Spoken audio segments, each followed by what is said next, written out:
All right, well, I'm going to go ahead and start. Hello, this is Jennifer Pope Baker. I'm Executive Director of Women's Fund of Central Indiana, and I'm so happy that you are joining us today. And a special thanks to those of you who popped in a little bit early and got to hear our pre-event banner about what everybody's wearing that you can't see on Zoom. And I hope that you all are taking a chance to enjoy lunch, a break in your day, or whatever today might be bringing you wherever you are. We have people from all over the country who have joined us. For those of you who are not familiar with Women's Fund of Central Indiana, we are based in Indianapolis and serve Marion County, which is Indianapolis, and the surrounding counties. And our mission is to mobilize people, ideas, and investments so every woman and girl in our community has an equitable opportunity to reach her full potential, no matter her place, race, or identity. We are a special interest fund of the Central Indiana Community Foundation and have joined CICF in its efforts over the next couple of generations to get rid of systemic racism in Indianapolis, which is a bold undertaking.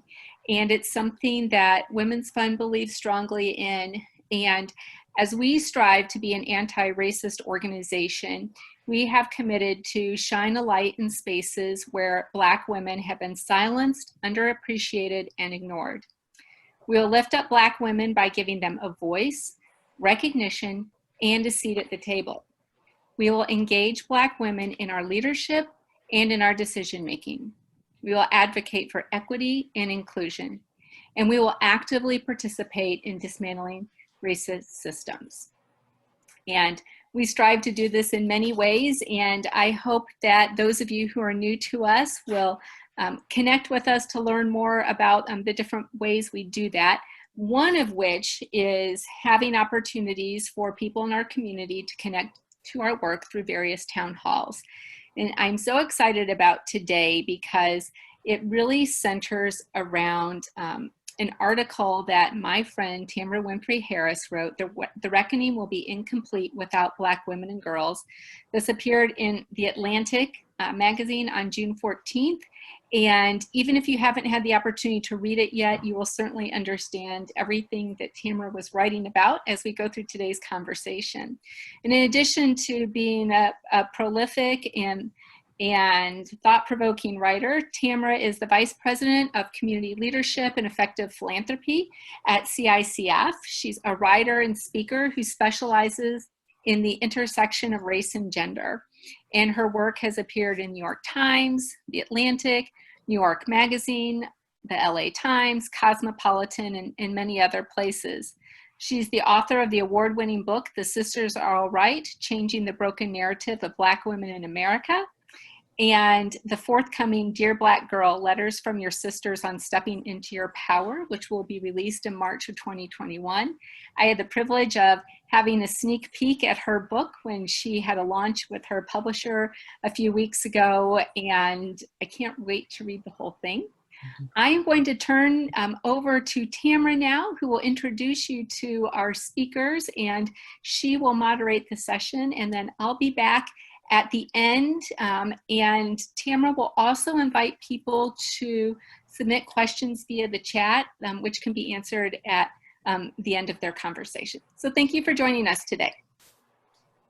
Thank you so much, Jennifer. And Jennifer does amazing work for Women's Fund of Central Indiana. And when they call, I definitely always say yes. And especially today, because this is an issue that is very important to me. But before my fellow panelists and I say our names, I'd like to say a few others. Eleanor Bumpers, Ayanna Stanley Jones, Rakia Boyd, Renisha McBride, Yvette Smith, Gabriela Navarez, Corin Gaines, Charlena Siobhan Lyles, Tatiana Jefferson, and Breonna Taylor. And these are just 10 of the thousands of Black women and girls who have died at the hands of law enforcement or citizens seeking to do the job of law enforcement. Despite only being 7% of the population, Black women and girls have accounted for 20% of the unarmed people killed by police since 1999. Yet we are too often marginalized in conversations about policing and racial violence and the school to prison pipeline, incarceration, and extrajudicial killings. So I want to start this conversation with a moment of silence for Black women and girls lost, and I'm going to ask you to please join me.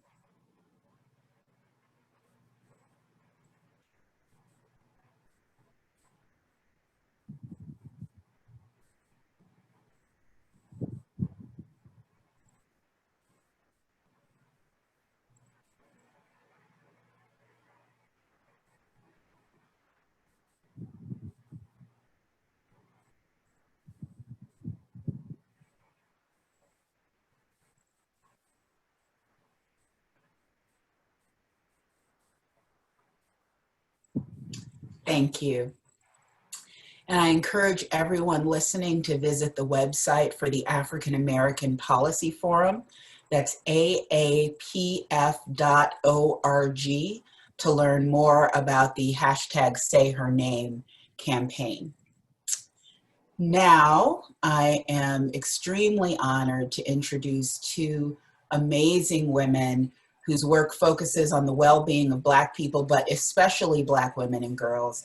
I am also very lucky to call them friends, and I get to have these conversations with them all the time. And we are very lucky to have them here today to share their expertise. Please welcome Dr. Tyffani Monford Dent. So Dr. Dent is a licensed psychologist. She is a consultant and trainer who has been appointed to the Ohio State and County Committees focused on the juvenile justice system. Dr. Dent has spoken eloquently across the country and in media about a variety of issues, including culturally informed mental health services, gender responsive treatment, the school to prison pipeline, and Black girls, educating Black girls in white spaces, intersectionality and social justice work through the United States. She's been featured on local and national news programs addressing the importance of emotional wellness in Black communities, mental health in times of national crisis, and the school to prison pipeline's impact on Black girls.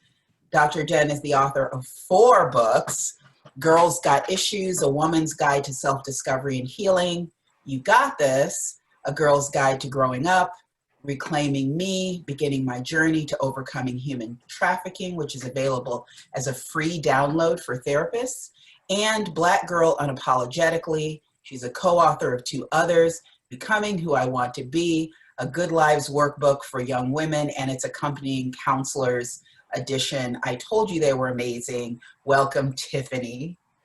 Thank you so much. It's great to be here with you. And also Dr. Carolyn Strong. Dr. Strong is a motivational educator with an anti-bullying message of hope for children, families, and schools. She has more than 15 years experience working with inner city youth and is currently Dean of Students in a high school serving more than 1,200 young people. In this role, she witnesses and confronts bullying and relational aggression daily by creating and implementing prevention programs in conjunction with traditional school discipline while maintaining a positive school climate. Dr. Strong has multiple master's degrees in both curriculum and educational leadership and a doctoral degree in curriculum and social inquiry. Her dissertation is entitled Black Girls Matter, Historical Representation and Its Impact on Contemporary Education, and it highlights the need for safe spaces for African American girls.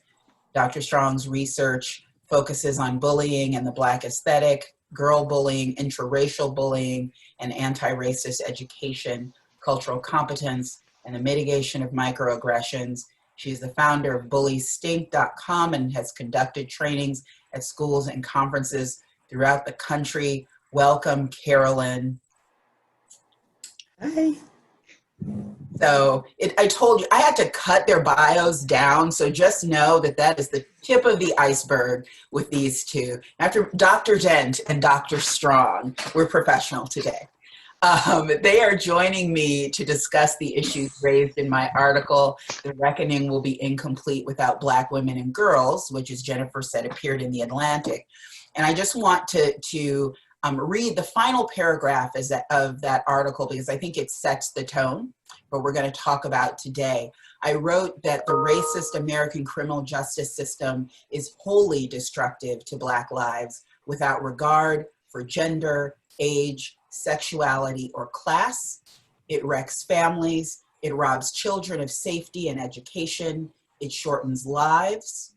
An uprising is long past due, but the revolution is incomplete. Black lives matter, full stop. All lives, all Black people deserve their humanity. All Black people deserve protection. All Black people deserve freedom. All Black people deserve justice. And there can be no justice for Black Americans unless women and girls are included in the reckoning. So Carolyn and Tyffani, one of the first things that I'd love to talk about is from your individual areas of expertise, what are some of the ways that Black women and girls are affected by police violence and incarceration and over-policing? Because we don't talk about that a lot. So I'd like to hear from your vast experience. Whoever wants to go first. Oh, okay. We're pointing at each other. I think one of the things is as you stated earlier, we know that Black women and girls experience police violence. We know this. I think the issue is no one cares. And so part of the way that they're impacted is that when we have these moments in time where people are rallying, where people are insisting that violence should not happen to our community solely because of what we look like, we are not usually hearing how this is impacting Black women and girls. Our names are not being said. I appreciate at the beginning that you said the names of Black women and girls, because oftentimes that is left out of the conversation. So if we know this, we know that if we're looking at it from a mental health lens, one of the ways that our concerns are validated is by looking around and seeing that others are saying that this is an issue. And so for Black women and girls, when we are experiencing violence at the hands of police, as you said, 20%, and we make up 7% of the population, which means that we are overrepresented. And no one is talking about it, there's not this sense of outrage, then it minimizes our experiences, it minimizes our concerns, and we have no place to go. I mean, we see this all the time when we see these videos of Black girls being pulled out of their desk. We see, there was a recent one on TV that I saw on social media where a police officer, a school resource officer, had her up against the wall and was not letting her go. And people were behind her saying, if you would just comply. And yet we don't even know her name.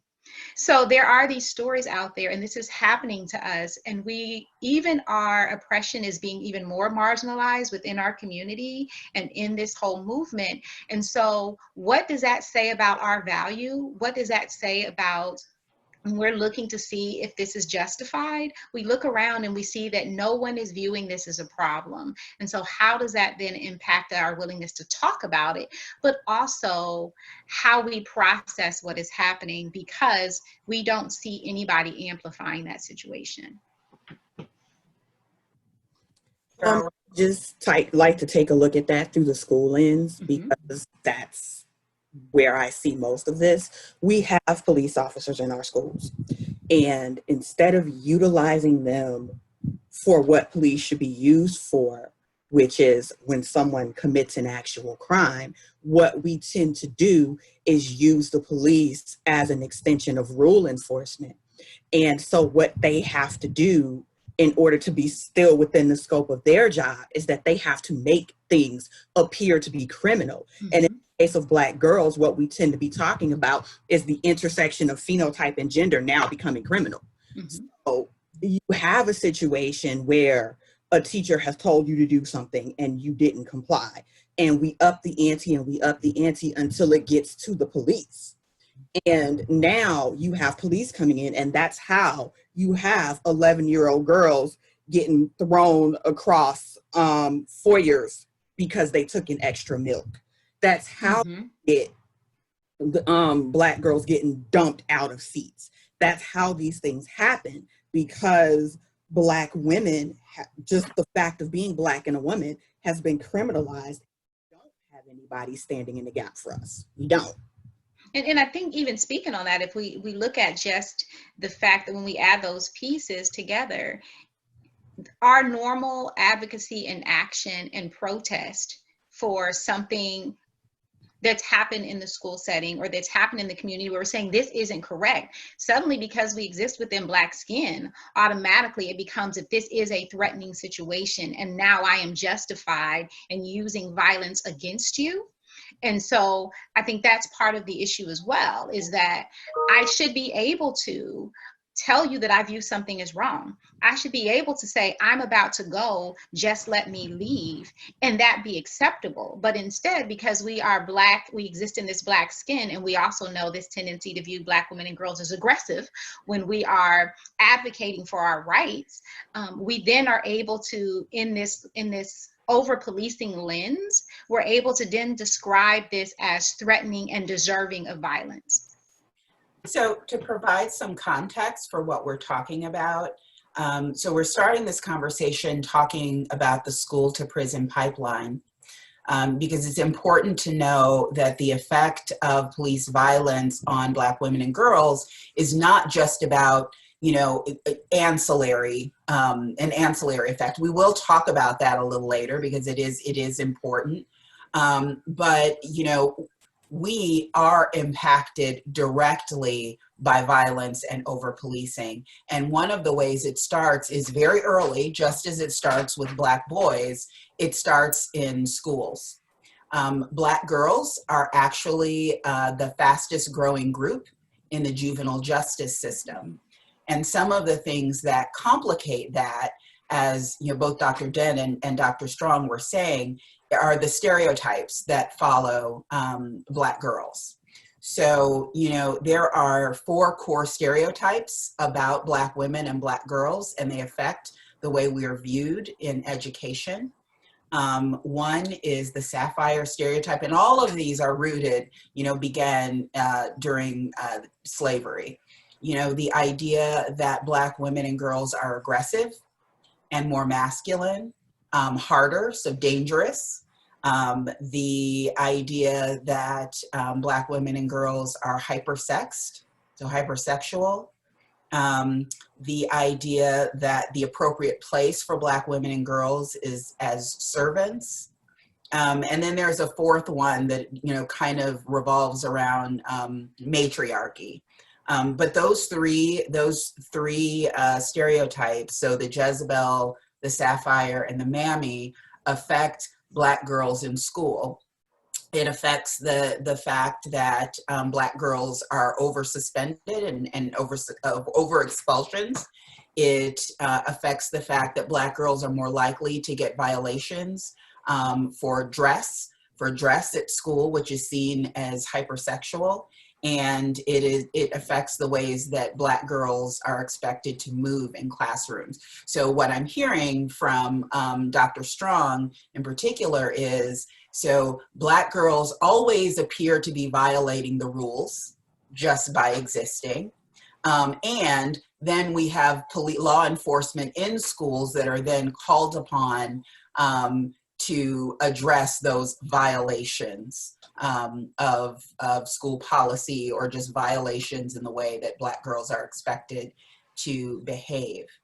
Another thing, you know, something you said to me, Tyffani, when we first met that I think would be very useful now because it's never left me, is you said that you don't, as someone who works in psychology, you don't get Black girl clients because someone decides, you know, this girl needs support and let me help her. You get new clients through systems.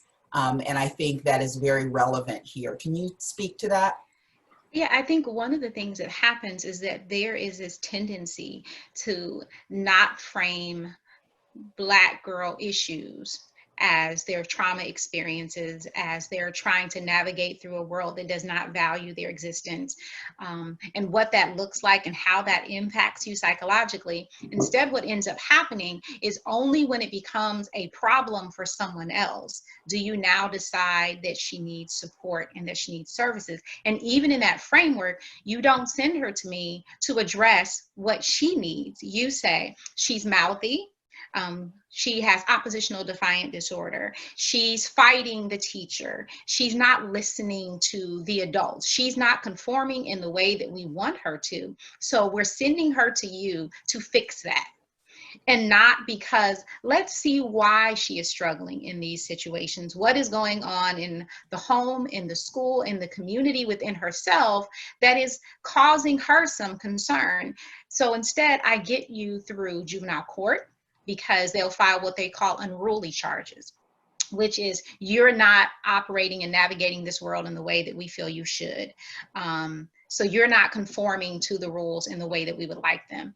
Or because you've gotten aggressive in a setting. And so now we're filing assault charges. So we're sending her to anger management so you can teach her that she needs to not be angry, which my response is, no, she has every right to be angry.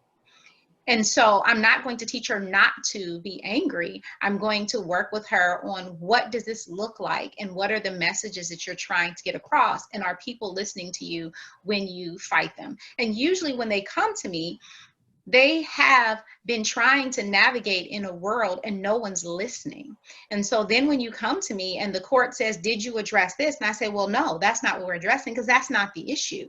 That's your concern, but it's not hers. So it makes it very difficult because no one views the mental health of Black girls as something that they're concerned about. It's how are your actions impacting me? And that is where the concern comes from.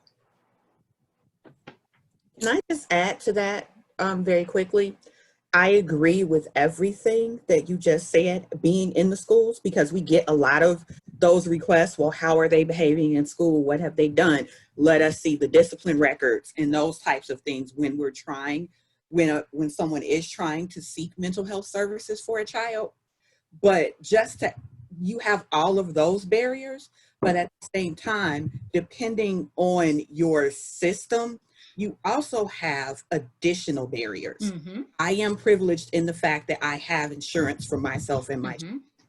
If I see an issue with one of my children, I will call up a mental health professional and I will say, can you see my child? What some of our parents run into is a lack of access, a lack of preventive access. So you have people that are recognizing that there is an issue with their child, but because of the way funding is set up, they can't do anything about it until the child actually does something. So you may have parents who see that there is something that they need to get ahead of, but the system isn't set up for them to get ahead of it. It's set up to be reactive. And there really is no proactive component unless you have the money to pay for it, whether it be through out of pocket or through insurance. And I agree. I think one of the things, I had a conversation with a judge and she said it hurted her because there would be people coming and saying, I don't want my child within this system, but I don't have access to anything. And the judge said, the only way, I have treatment resources, I have mentoring resources, I have all these resources. The only way that you can access them is to press charges or for someone to press charges. So I think, it is a systemic thing. Our systems are set up where if you want residential treatment for your child because they have significant mental health issues, you have to turn your child over to Child Protective Services and give up temporary guardianship. And then they'll say, we'll pay for it. If you want to access services in community-based mental health and you don't have insurance, or copays are ridiculous. Let's just be honest. A $25, $50 copay for a session, even if you have Medicaid Care Source or something like that, is something that families are trying to figure it out, but they don't necessarily have access. I think my biggest concern is when, and I've had school systems specifically who will tell a parent, we will not suspend your child if you send them to therapy. And so, but that still becomes the same issue of, if I knew my child had things going on, I was trying to seek services, I don't have the funding, and then we run into that press charges, and suddenly you have all of this money that's available through systems, but now your child is involved in systems in order to access the basic mental health services that everyone should have a right to. And not just the girl. Very often it's family support that is necessary. Another professional that I interviewed talked about the lack of support for Black mothers, and she talked about working with girls whose counseling may have been covered through Medicaid or Medicare, but mothers who were not. So you had these programs that were digging up these issues for girls, and mothers who were ambivalent about bringing girls to that counseling, because by supporting that girl, you were bringing up issues in the family, and everybody can't go to counseling. And so you leave the rest of the family unsupported, even as you're trying to support that girl. So it's a large systemic issue. And I wonder if you can also speak to how girls are also affected by, we hear a lot about violence towards men and boys, and Black girls and women are also affected in those places. So we think about Darnisha Frazier, who was the 17-year-old girl who captured George Floyd's murder on tape. And how she was left unsupported, and there were people bullying her online, asking why she didn't do more, and she's a child. And she has spoken out a lot about how she was traumatized by what, like so many of us, I will not watch that tape, yet she did not turn away. We have the cases of, when Black men are over-policed and they're sent to jail. We have, Black women are the heads of most households. So who is left to make a way when, those fathers and brothers and other people are sent away? So there is an indirect impact on Black women and Black girls that is ignored, and there's an indirect one that is also ignored. It affects entire families. And I think we also should spend some time addressing the fact that Black trans women experience disproportionate police harassment. And according to a report on anti-transgender violence, more than a third of Black trans women who interact with law enforcement are assumed to be sex workers.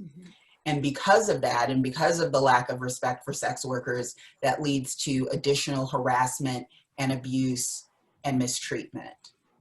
So I think we have to look at that as well, and we have to acknowledge that our trans sisters are uniquely vulnerable when it comes to law enforcement. So something that you said early on, Tyffani, you said people don't care. People don't care about the ways that Black women and girls are affected. This, even though 3 Black women arguably are leading this cultural moment, this civil rights moment. Alicia Garza, Opal Tometi, and Patrisse Cullors founded Black Lives Matter. So 3 Black women. So when you say they don't care, why? Why don't they care? Carolyn or Tyffani, either one of you can answer this question. They don't care because they haven't had to. They don't care because we make it all right. They don't care because we shrug it off and keep it moving. They don't care because they haven't been made to care, because Black women historically have been able to, we are the world's Timex. We take a licking and we keep on taking.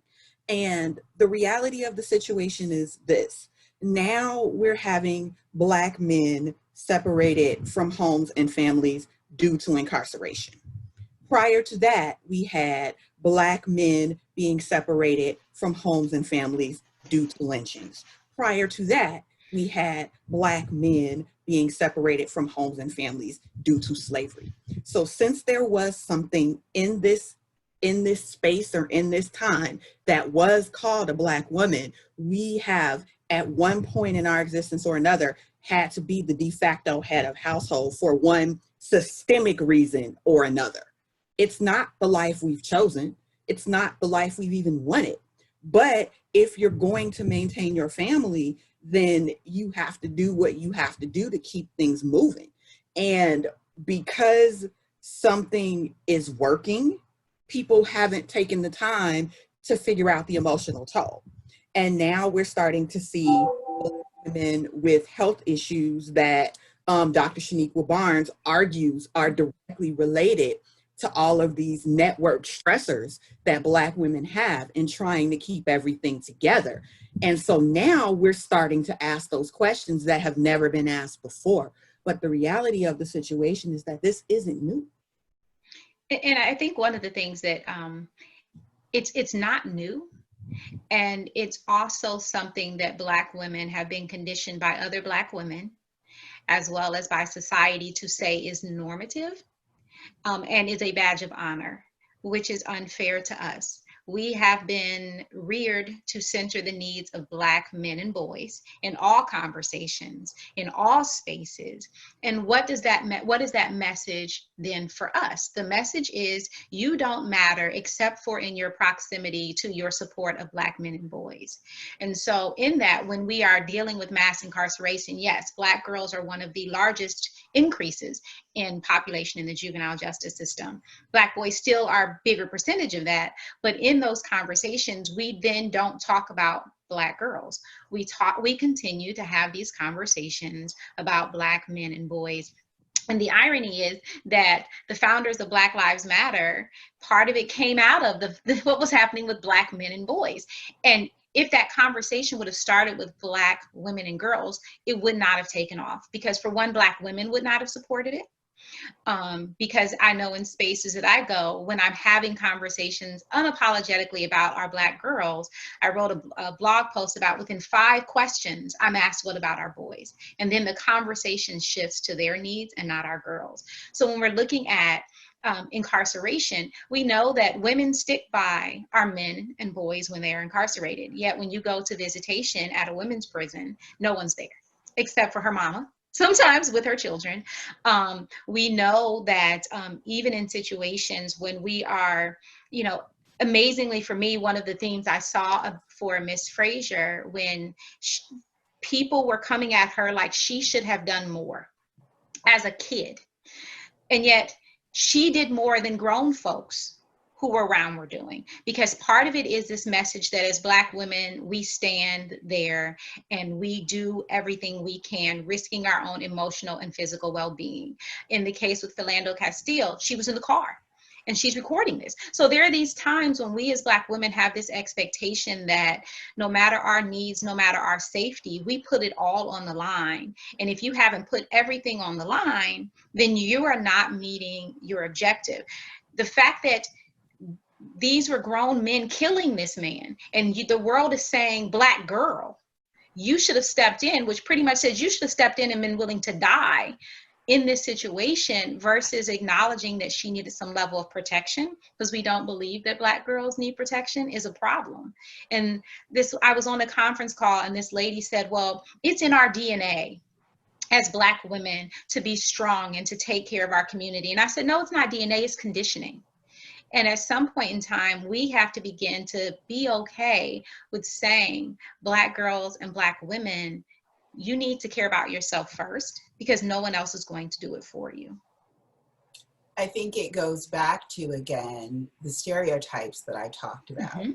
Black women and Black girls positioned as being stronger and harder and less in need of support. Mm-hmm. And that also always has been historically positioned as opposite of white women, mm-hmm. who, you go back to antebellum times were put on a pedestal, which I should point out was sexist, and white women have tried to fight against that for many years since. But white women were in need of protection. They were the angels in the house. They were refined and they were ladylike, and they needed to be helped over puddles. And Black women were working in the fields, and Black girls were being raped to create new human property.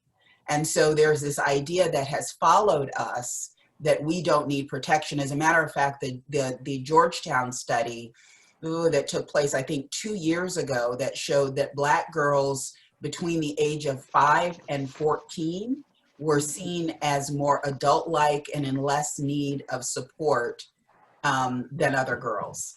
And so there's an expectation that has stuck both in the larger, white mainstream society, but also in our own community of what Black women are capable of and what we can withstand.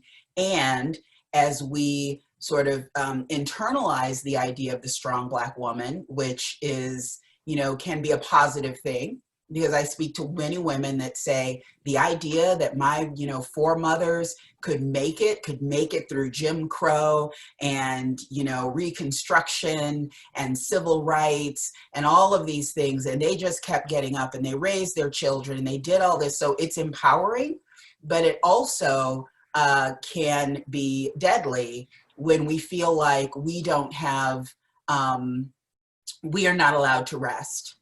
And we are not allowed to take care of ourselves first. And it doesn't matter if we run ourselves into the ground. And there's an idea that has stuck, again, with everyone, that we don't need support, we don't need care. If we go missing, it doesn't matter. If Black girls go missing, which they do at a disproportionate rate, no one needs to look for them because they aren't, little white girls. And as a matter of fact, turning this back to police violence, everyone, I hope, remembers Daniel Holtzclaw, who was the officer a few years ago who was eventually indicted on 18 cases, I believe, of rape and sodomy and violence. And he was a police officer that for years and years was raping and sexually assaulting women. And he specifically chose Black women because he knew no one would care. So he was convicted in December 2015. He worked for the Oklahoma City Police Department. He was convicted on multiple counts of rape, sexual battery, forcible oral sodomy, and other sexual charges. And he knew who to target so that society would not respond. And I think that's something we need to reckon with. When someone who seeks to violate women and demean women, and they know which women they need to target in order to get away with it. And I think that's also why we see more targeting of our trans sisters, even more so, because when you add more of these intersections of marginalization, they are one of our most marginalized groups of folks. So because even when we look at this hierarchy of who the world cares about, and then who even our community cares about, even within cisgendered spaces, the unwillingness to affirm and support our trans sisters is even higher than the failure to support cisgendered Black girls and women. And so there is not going to be this outcry for us. There's not going to be, there's hardly any for cisgendered Black girls and women. There's deafening silence for trans girls and women. And so when we look at that and we talk about psychologically, what is this doing to you? When you know that there are some people who would even cheer your death or justify your death. That's one thing that cisgendered Black girls and women, we don't run into the justification of our murder at the hands of the police. But we do have people asking questions when we are sexually assaulted, or if something happens specifically within our community, there's justification because we in this hierarchy, it's affirming Black boys and men. So if it's done by Black boys and men, then we will try to say that there's some justification for it. But when it comes to our trans girls and our trans women, there is this entire community excuse for the violence that happens towards them. So then where does that support come for those women and girls? There was, and right now I can't remember the researcher who said this, but you know, she made the case that very often, so we know how Black men are viewed as, and Black boys are viewed as dangerous and monsters in public, you know, the clutch your purse, the lock your doors when they walk by, but how, you know, Black women were at this intersection where we were viewed as not quite women, not quite men, so did not quite men, but not quite women. So seen as violent and dangerous in a different way. And so, you know, as examples, you think of the Renisha McBride case in the Detroit suburbs. So for those of you who don't know, Renisha McBride was 19, I believe. She had a car accident in the wee hours of the morning, and she went to a home for help. And the white man who answered the door was so afraid. He said he was afraid of her. She's on the other side of a locked door, that he shot her in the face and killed her. I can't imagine. I would have a hard time believing that a 19-year-old white girl would walk up to a house in the suburbs and get shot in the face because someone was so afraid. There's also a case of the woman during the hurricanes in New York, again, a few years ago, who, you know, the water started to rise and she had her 2 babies with her. And she went to her neighbors' homes for help, and they would not let her in. And one of the women was quoted as saying, you know, she could have been anyone. She looked dangerous. I wouldn't let her in. Both of her children were washed away. Because people felt unsafe by this, you know, small Black woman. So there is this strange intersection where Black women don't get the privileges of either maleness or the delicacy of white femaleness and exist in this sort of limbo.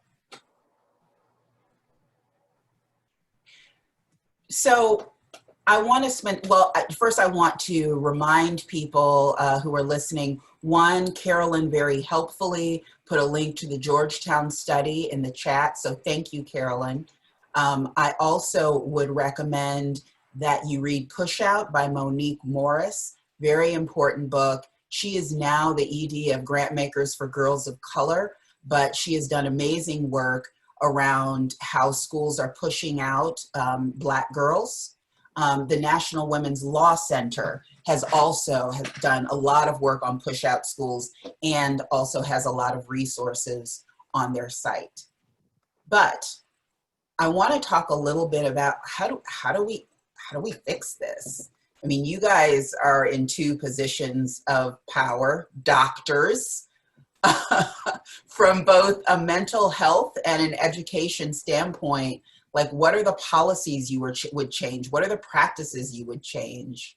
What's the solution? Oh, and I also, let me tell the people who are listening, please, if you have any questions or, you know, please drop them in the chat, or there may be a Q&A, but, you know, we would be happy to tackle the issues that you'd like us to talk about. So yes, solutions.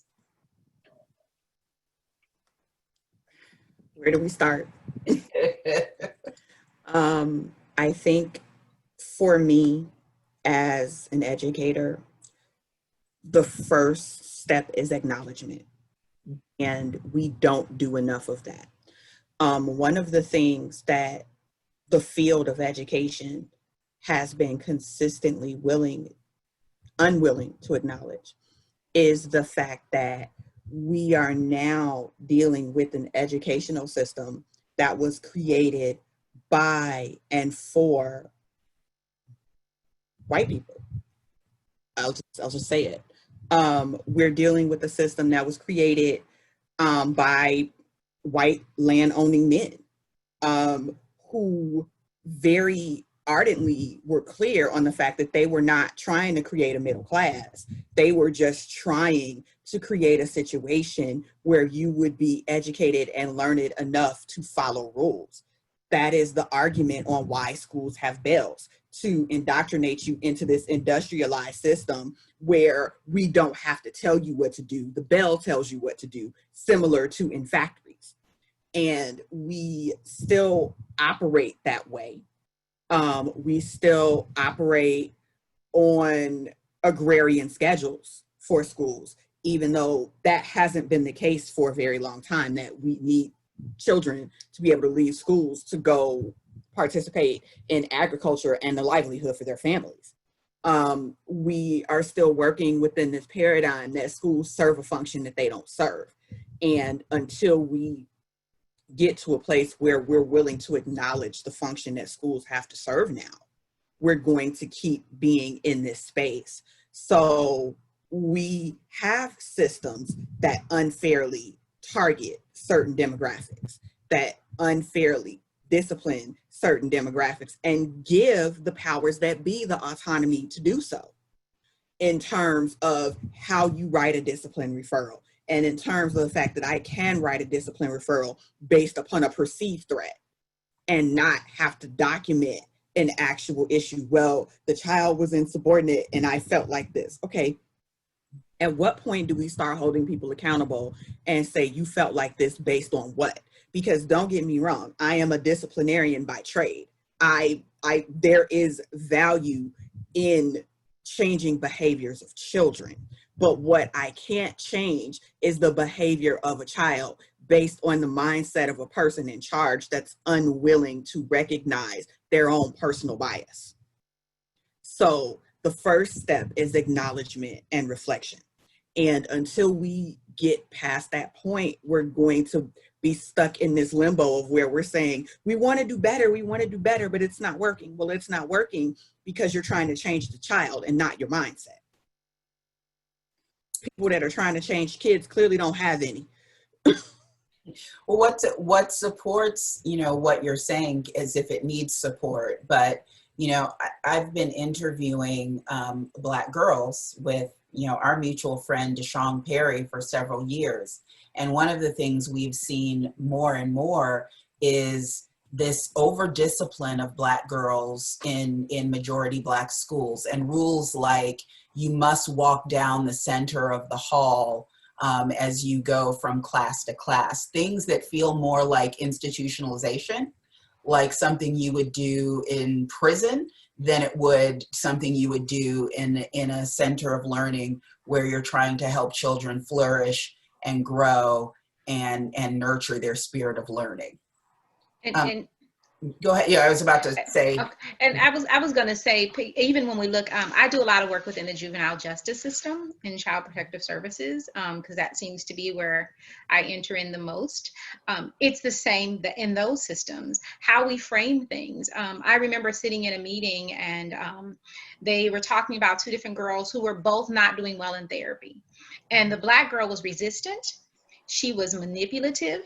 And when you use those terms, that indicates that there's some need to elevate, to amplify, to go to that next level of punishment within that system. The white girl, they refer to her as struggling to engage, trying to utilize her inner strength to impact the system that was trying to be in control of her life. Very different frameworks, both girls doing the exact same thing. And being in that space, one of the things was like, hold on for a second, I'm struggling with this. I wasn't really struggling, I just kind of said that. I wasn't struggling because I already knew what it was. But how is it that they are both not showing up for their therapy sessions? They are both not talking to their therapist. They are both, when the therapist is calling, they're swearing that the call is dropped. And yet, Black girl is resistant and manipulative, and white girl is struggling to engage and trying to gain some power in a system that she does not have when she doesn't feel control. Just being in this space, how does that then impact where they go and what happens next? One, you're going to give additional supports and another chance. The other you're going to send to the Department of Youth Services, which is our juvenile prison system. So part of it is that initial awareness of how are we identifying, what is the language that we're using in both school reports, in court reports, and part of that is who's in the room. Because we ain't in the room. So that's a piece of it as well, is that, and it's not just us being in the room, it also has to be Black folks in the room who value Black girls, because that ain't everybody. But when we're in this room, if we're not there to challenge paperwork that says, because I felt, and it's like, well, I need something more than you feel before I put this to the next level of discipline. Or you're calling her resistant when you call the white girl who's doing the exact same thing, struggling to engage. Let's look at the language that you're using and how your own biases are coming into play, because that is impacting what then, for one, the girls feeling valued and how we interact with them. It also impacts where they go next. And do they end up from school going into the juvenile justice system? And those who are in the juvenile justice system, do you then take them out of their homes and send them somewhere else, which is traumatic in and of itself? You know, it occurs to me, you know, you're talking about biases, and I was actually cheating and looking on my computer to see that if I could find this study to link to, but there's a Girl Scout study that talks about girls speaking up. And what they found is that Black and brown girls were more likely to stand up for themselves, to speak up, to do some of the things that we want all girls to do, but they're chastised for it. So there's this intersection between them, you know, being willing to do one of the things that we sometimes need to nudge girls to do. But then when Black and brown girls do that, they're seen as defiant and not deferential. And again, and then we get into the side, okay, now you're being belligerent. Now I'm going to call the school resource officer. Now you're going into the system. And then the interesting thing is when they're in non-Black school systems, white girls ask them to be the ones to advocate and speak up, and then they are punished for it. And so I also find it interesting in those situations, because one of my pushes for Black girls is stop being the voice for other people, tell them to talk for themselves. Because we also know that it's going to be very different if the white girl speaks up. It's going to be, oh, she has valid concerns, and we're so grateful that you're using your voice. Black girl, you're being insubordinate. Why are you, why you always being mouthy? Why you always have something to say? Because of those biases that exist within the system on how we look at Black girls differently from white girls. And when you couple that with differences in communication style, it's a perfect storm for yet another chance for a Black girl to be ostracized, when what it was advocacy. And we get that a lot, and it's becoming more prevalent nationwide now for everybody, because the new buzzword is I feel threatened. So now that we're seeing all of these videos that are popping up of people being confronted and violence against people of color, if you pay attention, there's usually some incarnation of I feel threatened that's happening before the violence occurs. And I think the most obvious one was the guy at Costco in, I believe it was Florida. There was a man in Costco. The greeter at Costco asked him to put a mask on, and he refused to put the mask on. And the guy was elderly. He never actually approached him, but he's standing in there and he's yelling, I feel threatened, I feel threatened. And he like moves his shirt up and you can see he has a gun. So now he's setting the I feel threatened stage, so that if and when there needs to be a situation for deadly force to be used, he can say, well, I feel threatened. And so that's happens a lot. And I see it sometimes happening in the schools. It's like, well, you've complained about this child. You don't want the child in your class. We've given you some tools to use for the student to maybe help them along in class. You don't feel like you want to, or you don't feel like they deserve it. So then the next piece of paper I get is I feel threatened, because now I have to remove the child from your classroom. And I think when you were saying what are some other suggestions, I think there are a few that I always push. And a lot of times, ironically, for Black girls, I have to volunteer to do them because schools do not see value in them. And we know that when we value something, we pay for it. And in school systems, I find that programming for boys, they will find money for it. They will actually want to start it. But when it comes for girls, specifically Black girls, there's not this value in it. I'm very big on gender responsive programming, whether it's for therapy, whether it's within school systems, safe spaces for Black girls. I volunteered to do a Black girls group in part because they were saying, well, what if this one white parent gets upset and says her daughter needs to be there? And I said, well, tell her, does she get that upset when your school district disproportionately suspends her daughter's Black classmates? If not, let's start there. But part of it was having that safe space where they're not expected to put their bodies on the line for Black boys or white girls, where they're able to and encouraged to speak in the way that they speak, to express themselves, to talk about their concerns, to have themselves valued and their emotional concerns validated. And so I really push for those safe spaces for Black girls.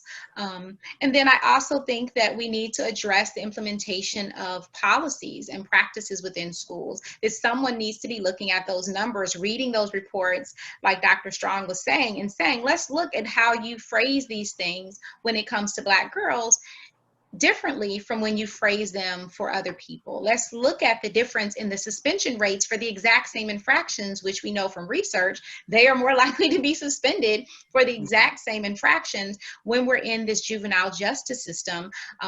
There's an initiative here where I'm at where they're looking at, when we're looking at Black girls and white girls who are coming into these systems, where are we sending them? Are we keeping the white girls at home? Are we sending them to residential treatment versus sending our Black girls to what is called CCFs, community correctional facilities, fancy name for juvenile prison now here for, are we sending them out for the exact same thing? When we have human trafficking cases, which we have more Black girls than white girls, are we then charging them with crimes in comparison to the white girls that we are saying that this is trauma and we're treating them like victims? So looking at our systems, identifying and how we are not servicing Black girls, providing them spaces that are just their spaces, and then also making sure that programming is designed for them, not programs in my daughter's school. There's this program you're trying to do, and this is a predominantly now Black school. This program that you are saying to address Black girlhood has nothing to do with them, was not normed on them. And now you're saying that this is the program we're using. And so you as Black girls must then conform to a program that does not even have your voice as a part of it. So I just want to go back to something that I mentioned earlier. The study that I mentioned from the Girl Scouts is one report is the resilience factor, a key to leadership in African American and Hispanic girls. That came from the Girl Scout Research Institute. And there is another associated study that I believe is Change It Up, What Girls Say About Redefining Leadership. That was a nationwide study that was done in 2008. Both of those have very valuable information in them. So again, drop your questions in the chat. Now here's a $1 million question, maybe quite literally. So you are on the line with, we are funders. Women's Fund of Central Indiana is a funder. CICF is a funder. The Indianapolis Foundation, all of us. So what should funders be doing? After you. What should funders be doing? I think for one, funders need to seek out people who are already doing the work. Because one of the things I find, because I'm a part of systems that are applying for grants and, having to do proposals, what ends up happening is that these large systems that don't care about Black girls, will then see your grant proposal and they will suddenly develop something because they have the system in place, the grant writers and everything, to make this wonderful proposal. But you know that their only investment is to meet the bare minimum requirements of the grant and to only do it until the grant is over. And a lot of times they're going to use the staff that they already have that do not look like these girls or women, that have no clear investment in them, don't want to go into the communities where they exist, and will then start this program. And we have to be very strategic and begin to look at who out there is providing services to Black women and girls, a lot of times with no money, a lot of times with our own money, and actually say, how can we best support you? For one, we may offer you resources such as grant writing, so we can assist you in doing this. We may also offer you grants, or we may partner with you with the understanding that you lead this process. We're just there for that administrative paperworky support, but we want to support the work that you're doing. And in that, making sure that they're not programs that are all about respectability politics, because I've gotten in trouble for that. I've been told when I want to do a girls group, well, you need to tell them how to dress better. You need to tell them how they're supposed to talk. I don't see anything wrong with the way they talk. Because I talk the same way they talk. And that making sure that we're also not looking, because sometimes we have to be mindful, as especially with funders, they are looking for this same respectability mess that keeps Black girls' voices from being heard. I'm going to support the program that's called I Am Beautiful, and where it shows all of the girls in lovely dresses, where they're speaking like, yes, ma'am, and they stand up when we come into the room and sit down. This is great. This is what we want, versus programs that are out there in the community doing the work. It requires work. They're not coming to you. They don't know what you do. Because they're doing it on their own, they're not seeking out grants, or they don't have the structure in place to even know how to begin that process. So we have to be willing to do the legwork, and a lot of organizations aren't. They say, well, we put the grant out there, and these are the only people who applied, because they know how to apply, and they're not necessarily doing the work. I think that's why you will find that we have put in place a new equity framework this year, because as we embark on this new equity journey, both on CICF and Women's Fund, we want to make sure that the programs we have are actually good for the people who are supposed to be targeted, and that those people have a voice in what is happening in the programs that allegedly target them. And Carolyn? even having them identify what they need, because sometimes you say, this is what we think needs to happen, versus having those conversations even before the grant goes out. Yeah. Being intentional is key. You have to be intentional about what it is that you're looking for. And honestly, you need to have some idea going forward, or even at the onset, about what it is that you're trying to accomplish. Mm-hmm. When you're dealing with situations such as that, I think you need to begin with the end in mind. So what is it that I want to see happen, especially in schools, because our time with them is finite. Our time with them is finite because they're only in a school for so long, and our time with them is finite because at the end of the day, our primary job is still to provide education. So when you're talking about schools, you have a very small window that you're working with. So you need to put programs in place where you're getting the most bang for your buck, so to speak, because I may only get 50 minutes a week with these kids. So I need to make sure that I'm putting programs in place that in that 50 minutes are going to be impactful. And I think, just to kind of piggyback off what Dr. Dent said, is like there's research that's going to be required. And it's not all about who can get dressed up real pretty and go sit at the theater. Now, don't get me wrong. Those opportunities are awesome. Those opportunities provide exposure. Those opportunities provide girls time in a space that they may never get the opportunity to be in otherwise. But that can't be your entire message if we're going to try and change some thoughts and beliefs and behaviors. Well, what And we don't want is programs that are centered around buying into the stereotypes about Black girls and trying to fix them to make them respectable. And trying to emulate, No, cultivate, and recreate the cult of true womanhood. White and exactly. and my girls are not a photo op. Mhm. That's not their role. And that's one of the things that organizations need to also understand as a part of that respectability framework. The goal is for not for them to be who you want them to be. It's to identify what do they need to become the best at who they are. And so that's one of the things that at times, again, why I end up having to do stuff for free is because you decided that my girls need to present in a certain way, that they need to speak more softly. They're just so aggressive. They need to dress this way. And, they need to do blah, blah, blah, because you want to then parade them in front of a bunch of people as the example of Black girlhood from a white framework, instead of saying, my girls, if you're getting in here and you're expressing yourself, we talk about expressing yourself and that's valid. But a lot of times the outcome or the goal is to be able to use them as a photo op. And that's a problem too, because it doesn't center their needs. It centers what you feel that they should present. Just like Carolyn was saying, in the school system, you teach them to walk on a line because you view that as some form of conformity, and that's what you want to see and prepares them for them, that you want to see as they move into this next system,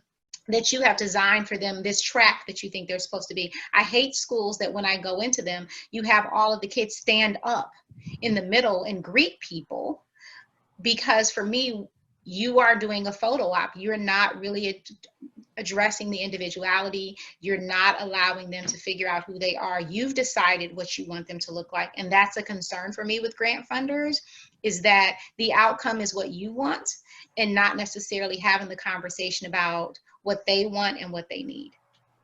And we all know that the schools across the tracks don't operate that way. My oldest daughter's school don't operate that way. Exactly. The schools across the tracks are being very clear about raising independent thinkers, have the ability to make decisions and contribute to the world on a global scale.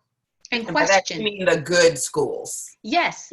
And they allow for questioning, where they want you to question, they want you to debate, and they allow that space for that. But the schools that are predominantly look like us, the message has been consistently, you don't debate, you don't question, you do exactly what we're supposed to, and that's defined as the model school. And we know that a lot of those schools, especially in our areas, charter schools, the funding comes from white-led organizations, because you have now decided that this is what looks good, and you found someone to put in place your vision. That looks like us. That looks like us. So I'm triggered by that whole speak softly thing. So I have one last question, and then I want to throw it over to Jennifer, because I think I would love for her to talk about a partnership that Women's Fund has with Asante Children's Theater, because I think it addresses and relates to some of the things that we've been talking about. But the last question I'd love to get an answer for is, we have talked about Black girls and Black women. We've talked about trans girls and trans Black women. And what do you say to the people? Because there are people, lots of people who say, look, we're all just Black.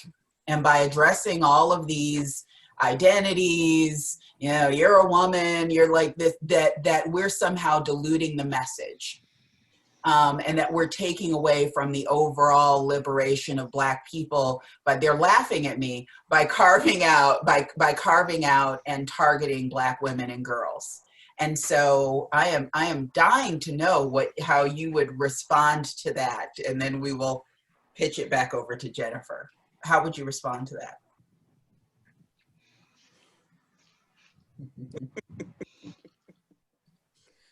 Oh boy. Okay. Oh, so you make me go first. Let me formulate my Dr. Strong answer, because the Carolyn answer is not fit for TV. So what do you say to that? There is no space in which you enter where only one part of yourself is ever addressed at a time, at least not in spaces other than where Black women are concerned.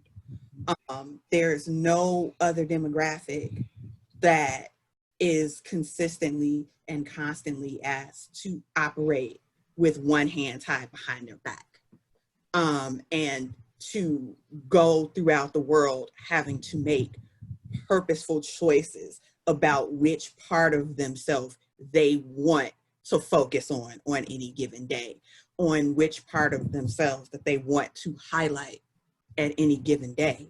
Because the fact of the matter is, my intersection as a Black woman is literally the reason that I am in this country in the first place.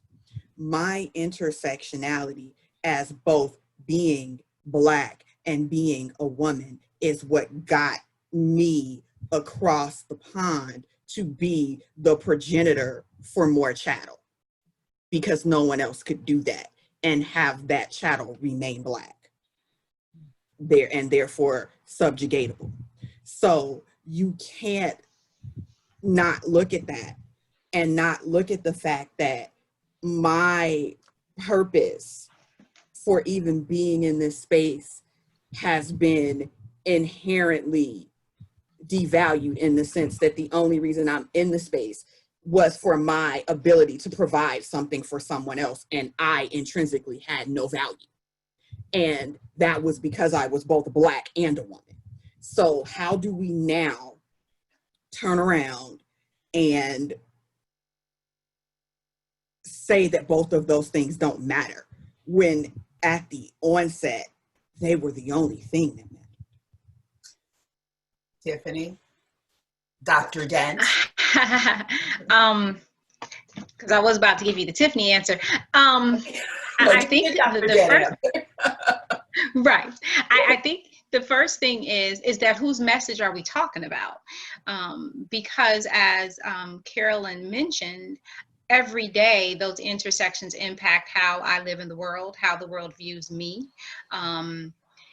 And so it's interesting because the people who usually are having that conversation are prioritizing the oppression that in which they exist. And so it's my oppression is my race. And so therefore, that's the only thing that should matter to you in this moment. When we are in feminist spaces, is my oppression is gender. So that's the only thing that should matter to you. And they recognize how important it is to fight against those oppressions. But because we exist at this intersection, both of those oppressions impact us on a daily basis. So whenever someone says prioritize one piece of who I am, I can't separate out myself, but you want me to prioritize you and your battle. And so that the piece of it is, whose message are we talking about? When I think Black lives, I think of all Black lives, but I also recognize those additional pieces, whether it's that I have privilege and that I'm cisgender. So for my trans sisters, I recognize that I can't sit here and also not say that Black trans lives matter, because I know how that impacts your ability to gain employment, that impacts violence that happens against you, that impacts how you experience religion and faith and where you're accepted in those spaces. So if we're really going to prioritize Black lives, we have to prioritize all Black lives and those other oppressions that impact your ability to fully exist and be valued in this society. Can I just piggyback off that real quick? I just need to add, when we're talking about how we remove ourselves from being intersectional, as a Black woman, it's almost impossible to do, because I am the only person whose intersection requires permission from the government for me to wear my hair as it grows out of my head. Let's not sit here and pretend that as a Black woman, that we're not just now in 2019, 2020, trying to put laws in place such as the Crown Act that protect my ability to be natural in my existence. In some states. And that's what I was going to say. And that's not even in every state. I think it's only, what, 2 or 3? And in the other 47, most places don't. But if they could, or if they did, they would be protected in doing so, in terms of discriminating against Black women for wearing their natural hair and being able to fire people or not accept people into spaces for literally just existing as they are and not taking the time and spending the money to conform to that which you said I should be. And it's legal in most places. So how do you then ask me to remove part of who I am when you take all of who I am when you discriminate against me? So as you were talking, it reminded me of the quote. I'm going to toss it over to Jennifer, but I felt like a great place to end. You said when and where I enter, and you know, Carolyn, and that made a bell go off in my head. So Anna Julia Cooper, if you people don't know about her, you should. She was a Black author, educator, sociologist, speaker, Black liberation activist, prominent scholar in the 19th century. And one of her most famous quotes, I will leave you with this: only the Black woman can say when and where I enter, in the quiet, undisputed dignity of my womanhood, without violence and without suing or special patronage. Then and there, the whole race enters with me. Anna Julia Cooper, she said that in 1892. Thank you so much, friends. Dr. Strong, Dr. Dent, Carolyn, Tyffani, love you all. This has been fantastic. And now I'm gonna throw it over to Jennifer. Thank you so much.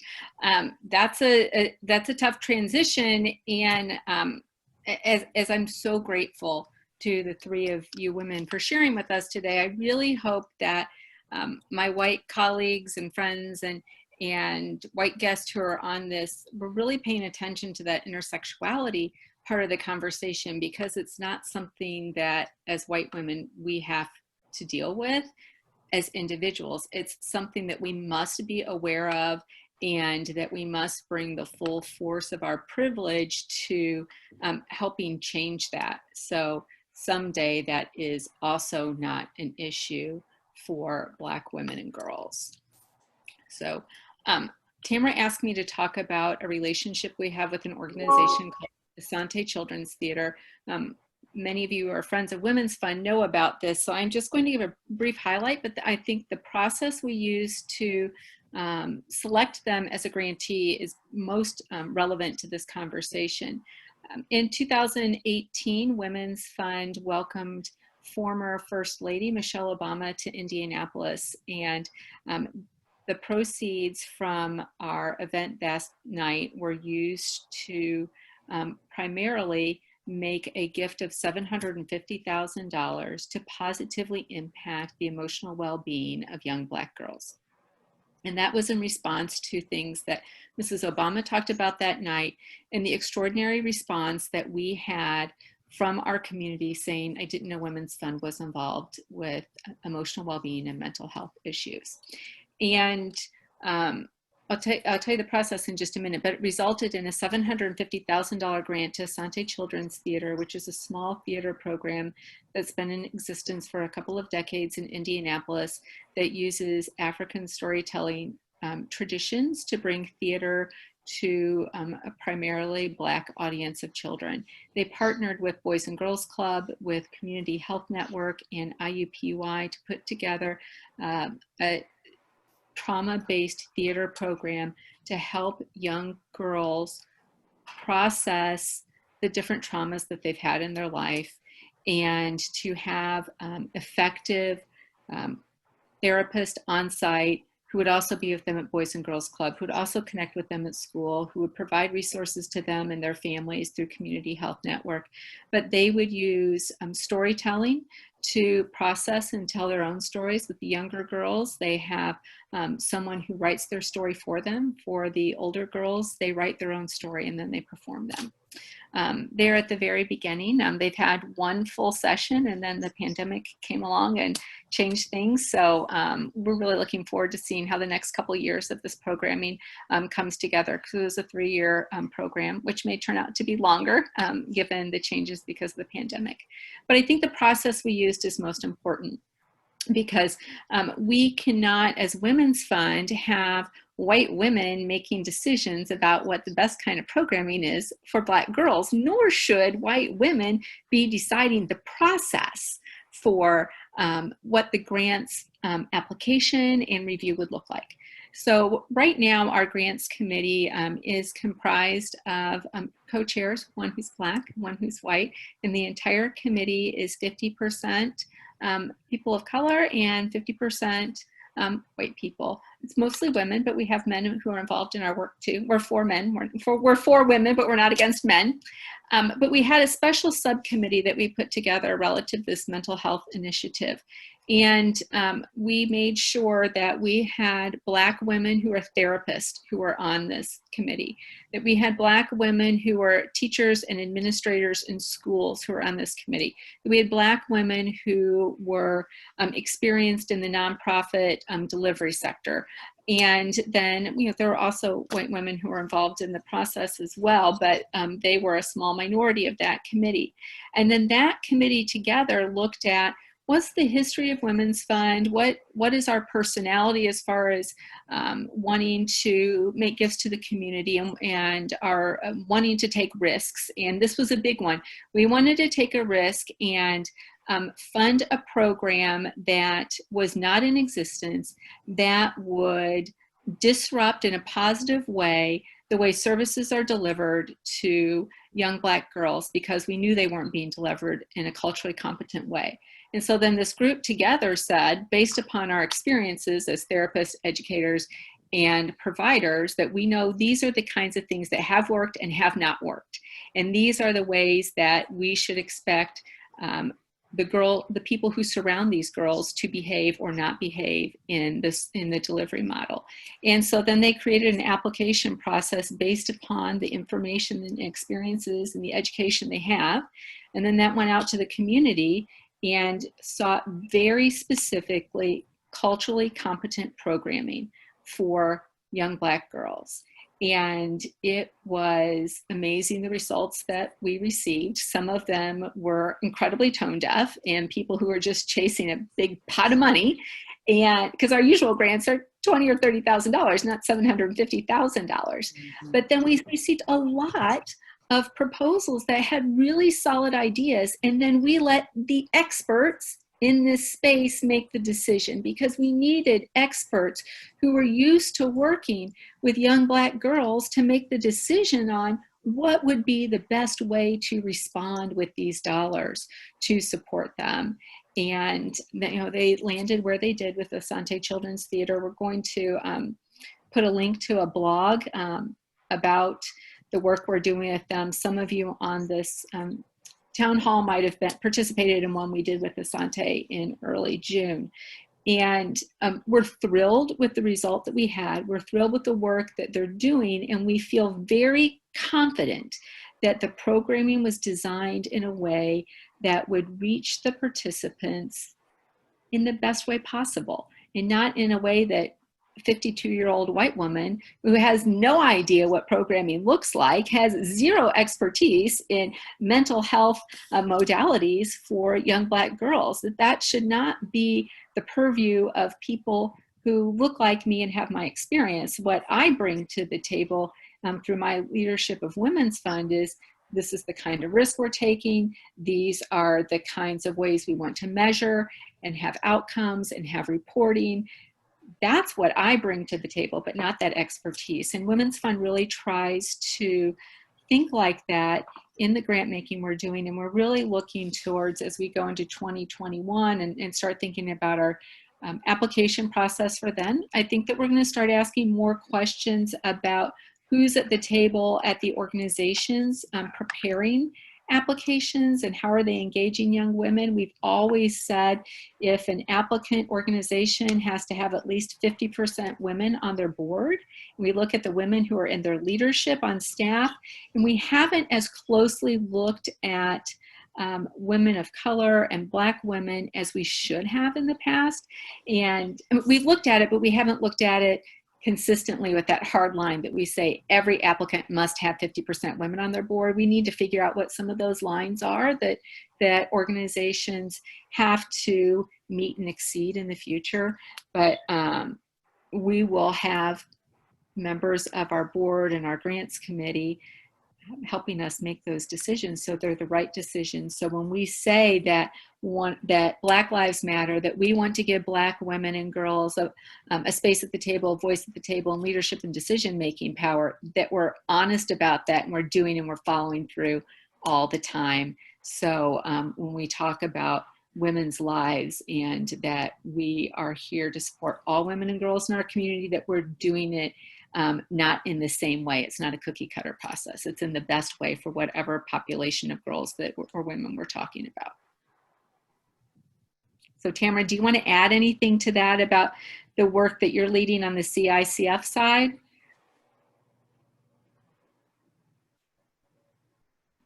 You're on mute, Tamara. Muted.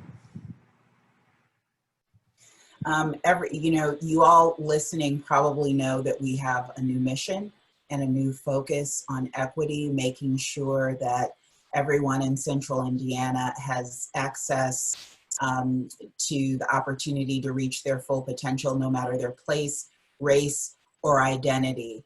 And we are working towards adapting our granting process to operate through the lens of our mission and through the lens of equity. And I think our neighborhood relief fund process, as you know, that we launched as a response to COVID and the need in the community, is very reflective of that, where our community leadership officers worked alongside with our community ambassadors to make sure we were making grants and decisions that work best for Indianapolis's neighborhoods. So that is the same lens and same eye we need to give for grants that relate to Black women and girls.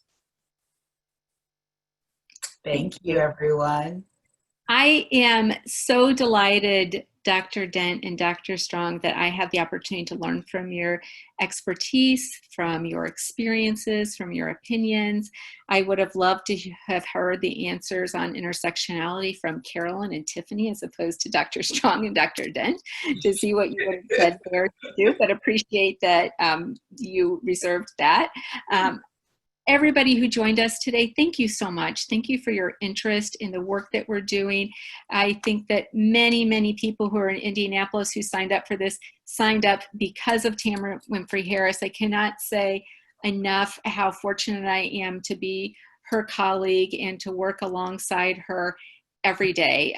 She makes me a better woman and a better colleague. And I know for sure that Dr. Dent and Dr. Strong would agree with that as well.